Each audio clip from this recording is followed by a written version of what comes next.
अस्सलाम वालेकुम नाज़रीन, MW न्यूज़ में ब्रेकिंग न्यूज़ खणी आया आहियूं त यूसी सुल्तानाबाद जो ॻोठ बिरोही आबाद तमामु बुनियादी सहूलतुनि खां महरूम आहे।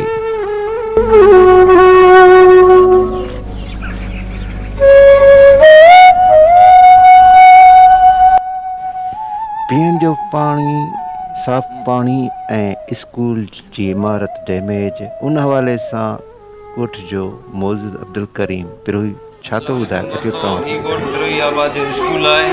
हिते हिकिड़ो टीचर आहे, तक़रीबन 150 खां वधीक हिते ॿार आहिनि ऐं ॿारनि खे जेको आहे फर्नीचर वग़ैरह आहे कोन। ॿार पट ते वेठा आहिनि, ॾिसी सघो था तव्हां। असांजे ॻोठ सां ज़ुल्म आहे ऐं हिते टीचर जो सहूलियत कोन्हे ऐं ही स्कूल जा छत जा चापड़ा किरनि पिया, नंढे ॿारनि जा मथां किरी सघनि था, ॿार ज़ख़्मी बि थिया आहिनि हिते। ऐं ॾिसी सघो था ही ॿियो स्कूल आहे। को बि हिते तइलीम जो निज़ाम कोन्हे। ही ॿार वॾा थी ही उहिदेदार थींदा, ही तव्हां ॾिसी सघो था। ही छा पढ़ंदा ऐं छा उहिदनि ते ही वेही करे ही मुल्क जो नालो रोशन कंदा। तव्हां सभु दोस्तनि खे अपील आहे त असांजो आवाज़ बणिजी करे ऐं असांजे ॻोठ जे ॿारनि जे तइलीम जो सोचे करे। ही स्कूल जो हालत आहे, स्कूल जा दीवार किरिया पिया, ही लोड़ा लॻा पिया आहिनि साईं।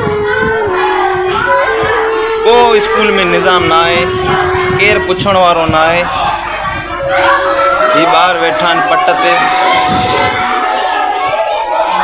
फर्नीचर कोन्हे स्कूल में।